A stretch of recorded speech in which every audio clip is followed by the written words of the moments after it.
Hello everyone, this is the first video I've done for tactics, so bear with me. Hopefully I'll get better over time. This is going to be for the first boss, which is the Stoneguards. With the Stoneguards we'll get 3 of them, but this is out of a possibility of 4. So I'm going to tell you the 4 we can get and the abilities so that you're prepared, because we're not sure which 3 we'll get. We'll get the Amethyst Stoneguard, which just does amethyst pools. These are void zones that we want to avoid. Easy. And then we'll get Cobalt Stoneguard, which he does cobalt mines. These will lay traps around, well, he will lay traps around the room, and we want to avoid them. They're quite clear to see. Blue. Icy. And if you do set them off, the person that set it off or triggered it will be trapped. And then it will do damage in a 7-yard radius, so we don't want to be setting those off.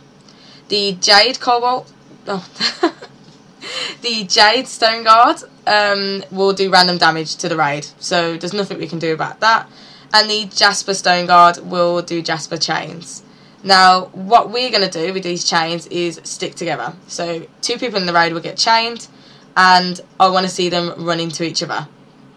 Now, the only proviso is if one melee gets chained and one ranged, then the ranged DPS or healer has to run to the melee, because of course we want to optimise our raid. We don't want a melee just standing in the middle of nowhere, so it's not the melee's responsibility to get close to you, it is the ranged responsibility to get closer to them while avoiding the other stuff. If you don't get there quick enough, of course you will see that a debuff appears. Don't worry about it, just carry on going. It will cause more damage the higher it gets. But don't worry, just get to the person you need to. The other thing you need to know is about petrification. You'll see a bar appear, which will start filling up, and there's not a lot you can do about it as a whole in the raid, but just to know that if that bar does get to full, that we're going to wipe, and it will slow your movement speed down. So it's not a lot we can do as a whole, it is left up to the tanks. But I want to see, because this fight isn't very strenuous on everyone else, I want to see us avoiding what we need to avoid. Right, well, the tank tactics, you have to bear with me. It's simple, but not simple to explain. So what will happen is when at the pull, before you pull, you'll be told by the raid leader will tell you if you're tank A or B. If you're tank B, you will take 1 Stoneguard and take it to the right of the carpet. If you're tank A, you will take 2 Stoneguards and take it to the left of the carpet. Right, well, with the Stoneguards, any of them can gain petrification, and it all depends on which one does to what we have to do. So let's try and use this. As you can see, well, not too clear, but that is a P right there. Tank A took 2, and 1 of his became petrified. So good, because what we need to do is a petrified target needs to be next to a non-petrified target. And how it works is that the petrified Stoneguard needs to get to 100 energy. And how it does that is by standing next to another Stoneguard, which will build energy as well.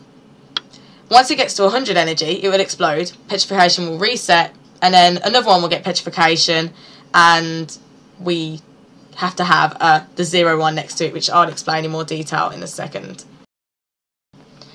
As we don't know who's going to get petrification first, it's quite annoying. If the orange, which is up with B, gets petrified, then tank B has to taunt one of these over so that they're together, like these 2. If of course it's one of tank A's, then they just stick together. Now let's go through if it was with tank A. The green one, once it gets to 50 energy, can't stay next to the petrified one because it's going to keep building, and you don't want a non-petrified to explode.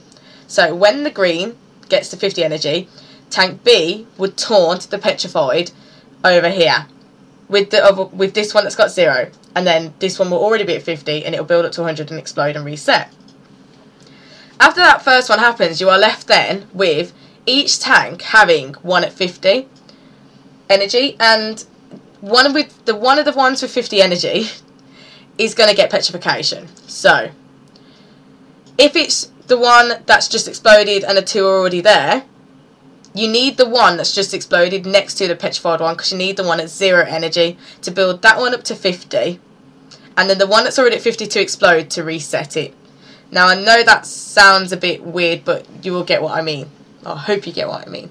So, the 0 one goes next to the petrified, so let's use this example again. So say that one's just exploded, and this one's just become petrified.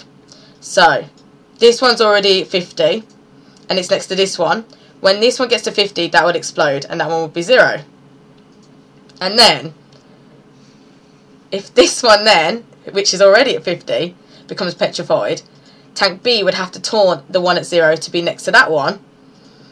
And then when that one explodes, it will be the 0 one, and then that one will have to be next to the new petrified one. You rinse and repeat that, making sure that the one, that's 0, after the first bit, is with the petrified one. And then everything will be fine, everyone's avoiding everything, and it will go smoothly. I would explain this on the forums as well, because I know this seems confusing, but I really hope I've got this across. I'm quite annoyed that the first one I've got to explain is a gobbledygook jumpy around one, but I hope it's clear.